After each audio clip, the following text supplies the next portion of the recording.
presentamos Parada Médica, un programa científico, actualizado y que en palabras sencillas les orienta sobre todo lo que usted debe saber sobre la salud de su familia, dirigido por el doctor Oscar Parada.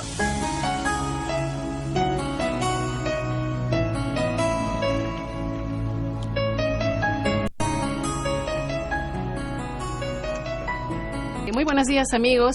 Estamos aquí en Parada Médica junto al doctor Oscar Parada en un día muy importante porque vamos a tocar un tema también importante. Nos referimos a la dieta balanceada. Doctor, tenga usted muy buenos días. ¿Cómo está?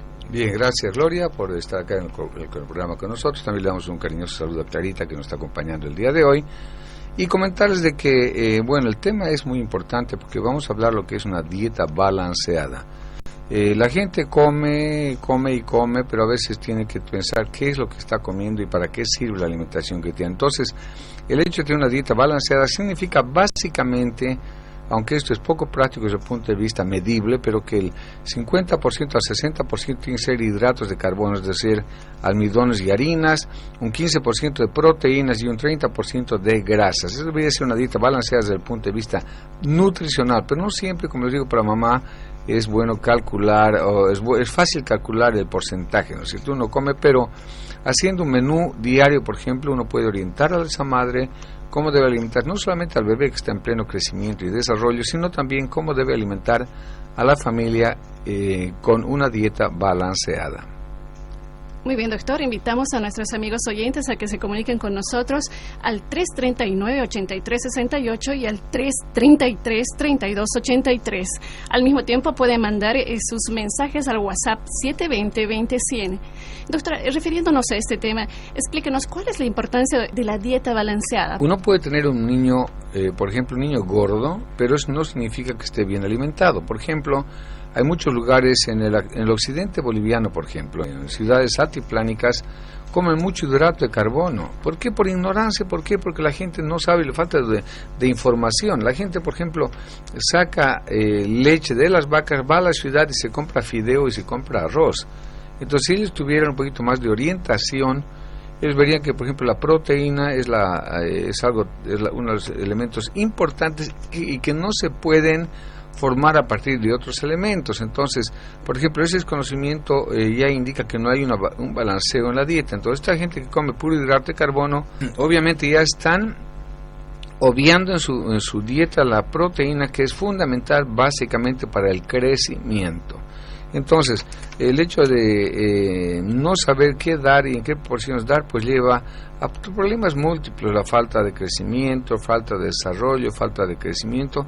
La gente pregunta, doctor, ¿es lo mismo crecimiento y desarrollo? No es lo mismo crecimiento. Crecimiento, por ejemplo, una célula puede crecer en cantidad o en tamaño. Crece la célula, va a ser más grande, va a ser de mayor tamaño, por ejemplo, la proteína, la masa muscular, por ejemplo, ¿cierto? Pero el desarrollo es la especificación, es la tecnificación de esa célula que va trabajando mejor para la función que ha sido designada. Por ejemplo, el hepatocito trabaja mejor en el hígado, todo.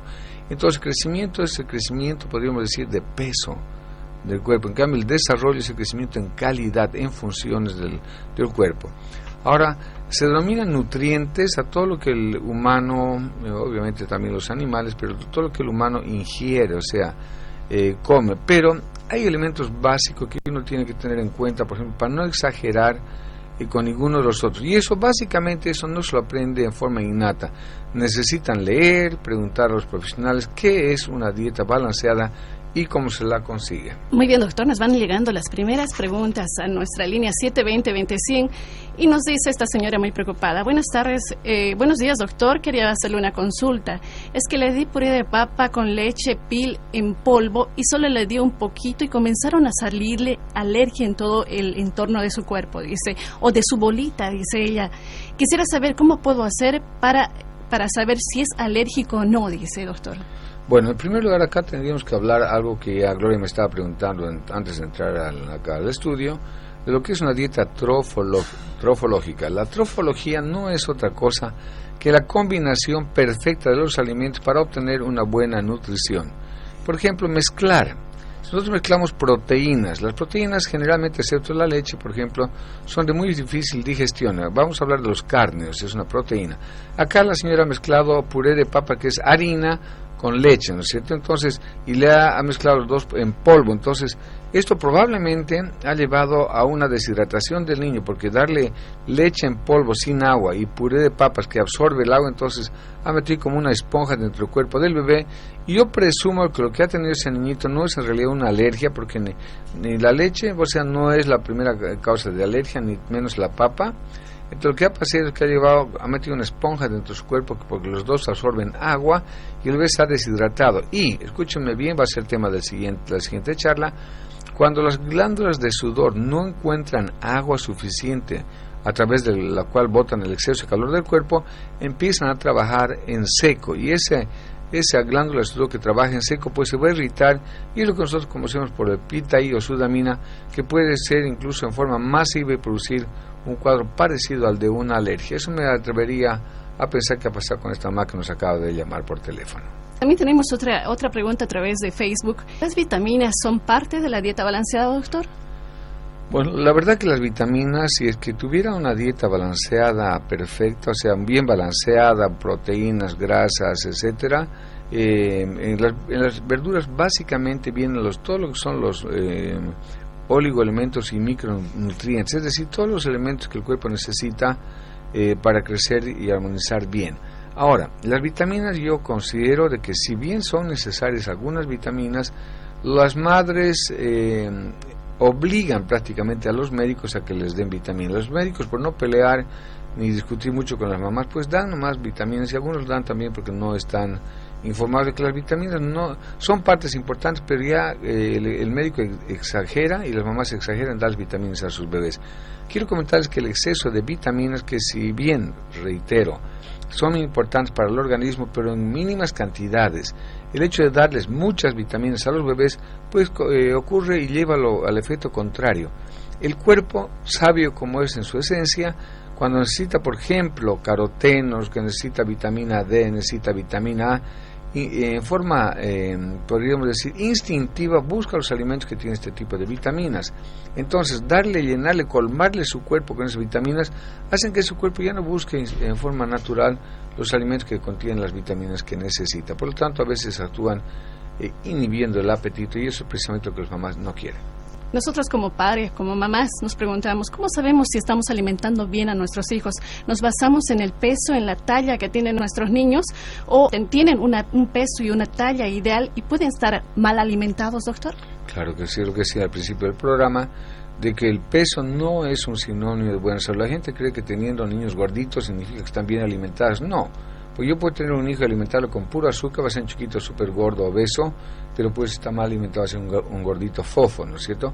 Por lo tanto, yo no veo ninguna otra posibilidad de que la dieta balanceada tiene que ser asesorada por un profesional que entienda del asunto, pediatras, nutricionistas, y otros encargados que sepan, enfermeras también, que sepan lo que es una dieta balanceada, y la madre tiene pues que seguir cierta orientación. Yo creo que es en forma espontánea, no va a dar la madre con lo que es una dieta balanceada, a menos que tenga cierta información. Se ha demostrado, por ejemplo, para completar lo que Gloria está comentando en este momento, se ha puesto en una bandeja todos los tipos de alimentos conocidos. Se ha puesto mucha azúcar, se ha puesto dulce, se ha puesto hidrato de carbono, se ha puesto tortas, se han puesto verduras, se han puesto masitas, se han puesto chocolate, se ha puesto carne, pescado, queso, etcétera, y se ha dejado a que los niños escojan lo que ellos quieren, y se ha demostrado que ellos en forma instintiva no pueden hacer una dieta balanceada. Entonces, eso que los chiquitos escogen lo que necesitan, eso es puro papo, eso es mentira, es un mito, que ellos necesitan la orientación de los que les damos la comida, y los que dan la comida, los padres, en este caso las empleadas, los abuelitos que están a cargo de la crianza de los niños, tienen necesariamente que documentarse sobre lo que es una dieta balanceada, para saber hacer un menú semanal y saber qué es lo que tienen que darle por día a ese bebé para que ese bebé coma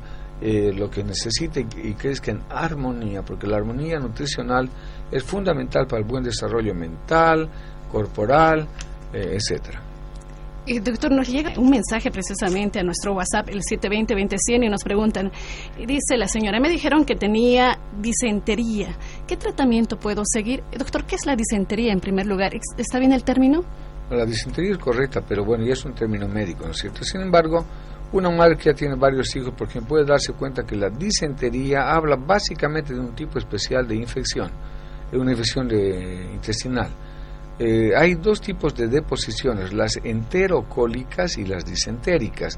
Las enterocólicas es cuando el germen, la bacteria o el virus ataca la parte superior del intestino, y eso hace que esas deposiciones sean abundantes, espumosas, poco frecuentes, pero con mucha cantidad, o sea, y muchas veces explosivas. Entonces, son las deposiciones enterocólicas, que ya hablan incluso de un cierto tipo de organismos que atacan el intestino. Ahora, cuando la infección ataca la última parte del intestino, el intestino grueso, se produce una irritación que da origen a la salida de deposiciones con moco, pus y sangre. Entonces, esas caquitas son muy frecuentes, poca cantidad y llenas de flema, y a veces uno puede ver incluso sangre. Entonces, cuando hay esta infección ya con moco, pus y sangre, eso ya necesariamente necesita un tratamiento médico, porque necesita ya antibióticos. Entonces, la disentería de mamá es una caquita escasa, muy frecuente, que irrita mucho el resto, que molesta mucho al bebé, que si bien no deshidrata, pero corre el riesgo de que los gérmenes, por ejemplo, la ameba que produce disentería, puedan trasladarse a través del torrente sanguíneo a lugares como el cerebro y como el riñón. Por lo tanto, la disentería debe ser vista por un médico y debe ser tratada adecuadamente. Hablando de específicamente la dieta balanceada, el tema de hoy, doctor, hablemos del consumo de carne, doctor. ¿Cuál es el término, digamos, que uno puede consumir la carne? A veces uno en un restaurante pide una carne en término medio. ¿Es correcto eso, doctor? Bueno, en primer lugar, la carne, los humanos hemos hecho estrictamente para ser herbívoros, ¿no es cierto? O sea, no carnívoros, porque no tenemos ni las garras, ni los dientes, ni aparato digestivo para... una llamadita en vivo, veamos qué se trata. Adelante, por favor. Buen día, doctor. Perdón, una consulta. Adelante. ¿Cuán importante, porque es muy crítica este tópico, cuán importante es la nutricionista, no la enfermera? Ya. La licenciada en nutrición que se ha cultivado, que ha estudiado, para que esté al lado de un médico dando la dieta. Pues está bien, una pregunta sumamente importante. Vamos a contestar a nuestro querido amigo. Creo que son subavaluadas estas profesionales. Vamos a contestarle, gracias por su llamadita, Gracias. pero quiero comentarles de que las nutricionistas en realidad deberían estar, como dice nuestro amigo, al lado del médico, si es que el médico no ha hecho la especialidad de nutrición. O sea, en un hospital bien organizado, el médico tampoco puede tener todas las especialidades. Entonces, en un hospital grande, por ejemplo, el médico dice, bueno, esta persona necesita una dieta libre de residuos, por decir, una persona que está con diarrea, ¿no es cierto? Entonces no tiene que estar dictándole, señora, no le dé acelga, no le dé espinaca a la cocinera. Para eso se encarga la nutricionista. El médico tiene un paciente con diabetes.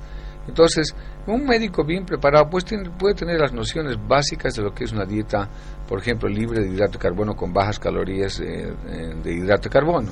Pero la nutricionista es que le tiene que confeccionar su dieta específica, para decir, señor, usted tiene que comer en el desayuno esto, en la merienda esto, en el almuerzo esto, té esto, y en la cena este tipo de alimentación.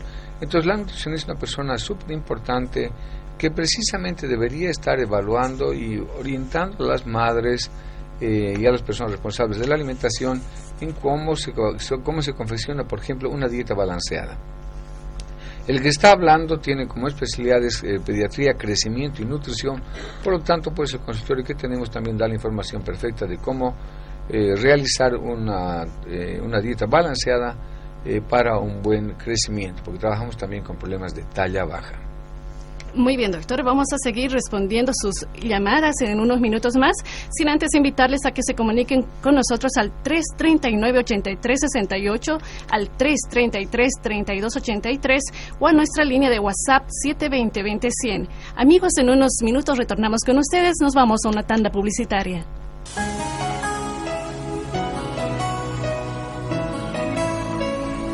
Bueno, seguimos con Parada Médica junto al doctor Oscar Parada. Los invitamos, amigos, a que se sigan comunicando con nosotros al 339-8368 y al 333-3283. Bueno, doctor, hablamos el día de hoy sobre la dieta balanceada. Doctor, ¿qué importancia tiene el agua en la dieta, doctor? La verdad que es una pregunta de capital importancia porque se ha descuidado, es increíble, pero se ha descuidado el aporte de agua a los bebés. Quiero comentar con un detalle bien importante que es científico, de que cuando un bebé nace, tiene en su cuerpo alrededor de 2 millones de glándulas de sudor. Todos tenemos un poco más, un poco menos, pero alrededor de 2 millones de glándulas de sudor en nuestro cuerpo. Pero esos 2 millones de glándulas de sudor van a estar en la superficie corporal de un bebé que tiene una superficie muy pequeña, igual que en la de un adulto. Entonces, cuando esas glándulas de sudor están concentradas en la cuarta, quinta parte de la piel de un bebé, que transpira el equivalente a 4 o 5 veces más que el adulto. Por lo tanto, sus requerimientos son 4 o 5 veces más que una persona mayor. Nosotros tenemos la mentalidad para absolutamente todo lo que se refiere a un bebé, que como es chiquitito, necesita todo chiquitito. Entonces tenemos que tener en cuenta que un bebé necesita 5 o 6 veces más líquidos que un adulto. Entonces, el adulto pues necesita agua y va a la cocina y toma 5 vasos de agua sin problema. Pero el bebé no tiene otra posibilidad que depender de lo que uno le da. Y yo estoy consciente que a estas alturas de la medicina y de la evolución humana, hay gente que dice no hay que darle leche de agua extra al bebé porque la leche de pecho tiene absolutamente todo. No, señores, esto es un mito, es una irrealidad y es una falacia, porque el equilibrio del bebé es terriblemente sensible a las pérdidas extras. ¿Y qué son las pérdidas extras? Por ejemplo, la transpiración. La leche de pecho es perfecta en su composición siempre que ese bebé viviera en un clima ideal donde no transpira, no hay mayores pérdidas de agua por la transpiración, que no hay mayor agitación, etcétera. Entonces, en ese caso la leche de pecho es perfecta, pero no en los lugares tropicales donde los chiquitos transpiran cualquier cantidad y obviamente su cuerpo se deshidrata. ¿Y cómo se van a dar cuenta ustedes, mamás, que sus bebés están deshidratando? Porque al principio se le va a deshidratar el moco en la nariz y los chiquitos van a empezar a respirar con su moco en su nariz, como de esta forma. Eso, señores, no es otra cosa que moco deshidratado dentro de su nariz, para lo cual muchos pediatras pues indican nebulizaciones para rehidratar ese moco, recomiendan utilizar el suero fisiológico para rehidratar ese moco. Pero ¿por qué tenemos que rehidratar si podríamos mantener ese moquito dentro de la nariz totalmente hidratado, ¿no es cierto?, dando un mayor aporte de agua? También las deposiciones se van a secar si le falta agua a ese bebé. ¿Por qué? Porque también las deposiciones, para ser normales, blandas y salir sin dificultades, necesitan un 80-90% de contenido acuoso. Un bebé que tiene déficit con el agua, entonces su caquita se va a empezar a secar.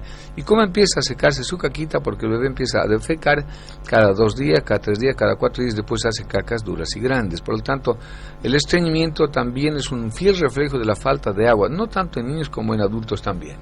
Después tenemos, por ejemplo, la piel. Una piel que tiene poca agua y transpira mucho. Les decía hace un momento antes en el programa de que las glándulas de sudor necesitan agua para cumplir su función de botarle exceso de calor a través de la transpiración. Una glándula de sudor que no tiene agua para botar empieza a trabajar en seco, y eso hace que los cuadros de pita y de sudamina sean pues feos, sean de muy mala calidad en la piel, porque crean una especie de lija. Entonces hay que darles mayor aporte de agua. Una pregunta muy valiosa que la vamos a extender probablemente al siguiente programa también de Parada Médica en Televisión. Hablando precisamente del agua, nosotros como mamás nos preguntamos qué tipo de agua dar a nuestros bebés. Es decir, podemos sacar agua del grifo, hacerle hervir y luego enfriar y darle al bebé, o adquirir un tipo de agua de alguna embotelladora. ¿Cuál es el tipo de agua que debe consumir un bebé? Una pregunta totalmente real y obviamente que hay que contestarla, ¿no es cierto? O sea, el agua, es agua, ¿no es cierto? Pero hay diferentes fuentes de origen.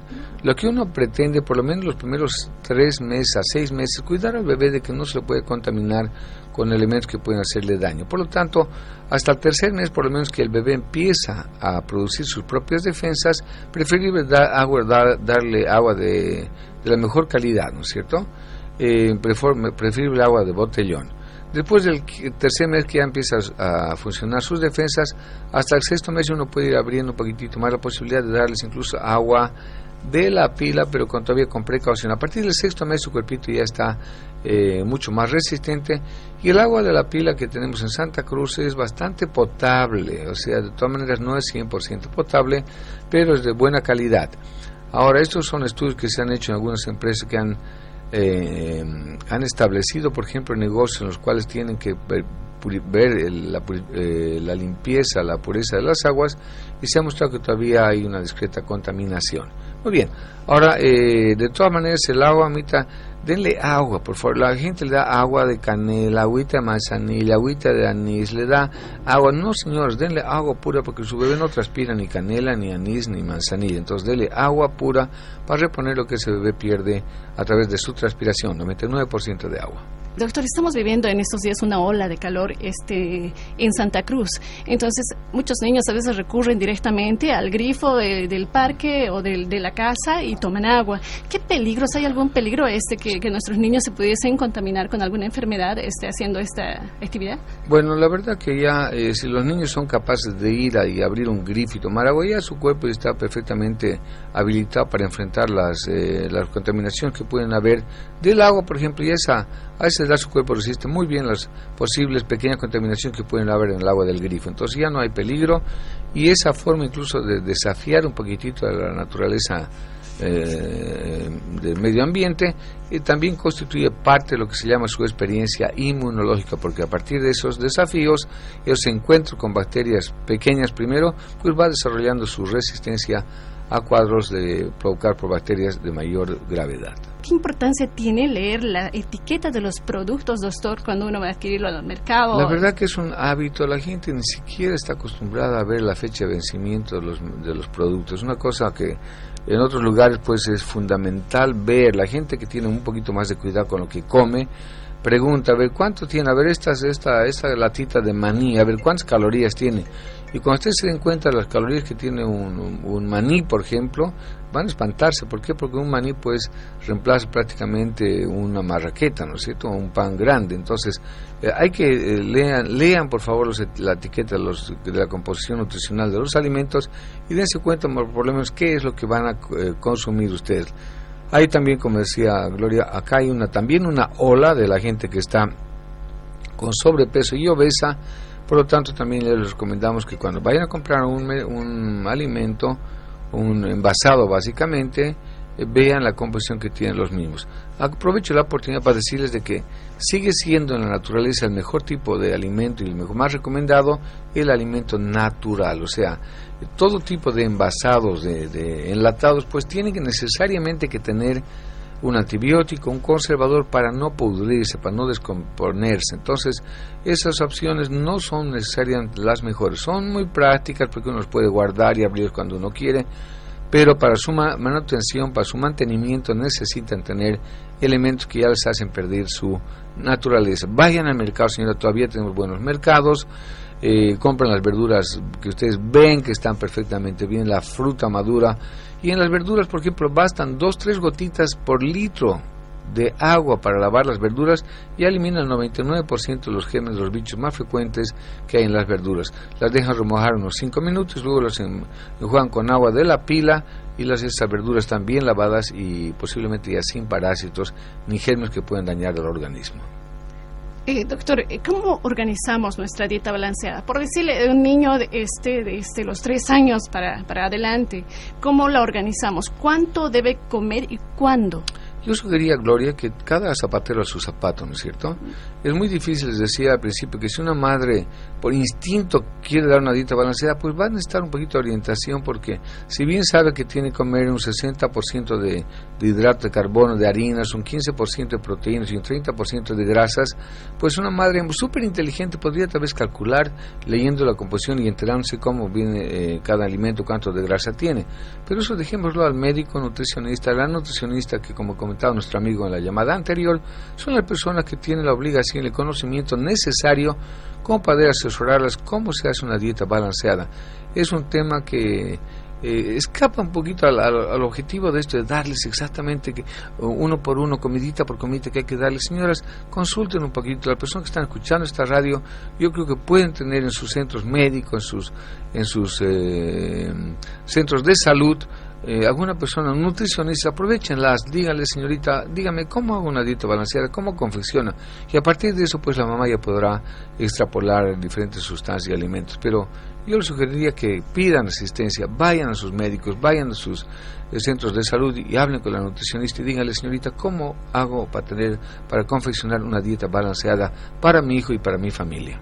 Doctor, entonces podemos llegar a la conclusión de que existe una dieta balanceada individual, es decir, la de Clarita, por ejemplo, no me sirve a mí. O sea, cada uno debemos tener una dieta balanceada. Yo diría que hay concepto de dieta balanceada en general, que son los que combinan, como les decía, los alimentos de formas adecuadas, proporcionadas, pero dependiendo de los requerimientos. Si Clarita, por ejemplo, hace mucho ejercicio, pues ella va a requerir una dieta con más calorías y más proteínas que una persona que es sedentaria, por ejemplo, ¿no? Entonces, cada persona podría tener su dieta especial, pero los fundamentos básicos para confeccionar una dieta balanceada podríamos decir que son bien conocidos y estándares para todas las personas. Doctor, leí en algún lugar que la dieta balanceada es el arte de comer por porciones. ¿Qué opina usted al respecto? O sea, no tanto como porción, sino de combinar porciones de forma adecuada.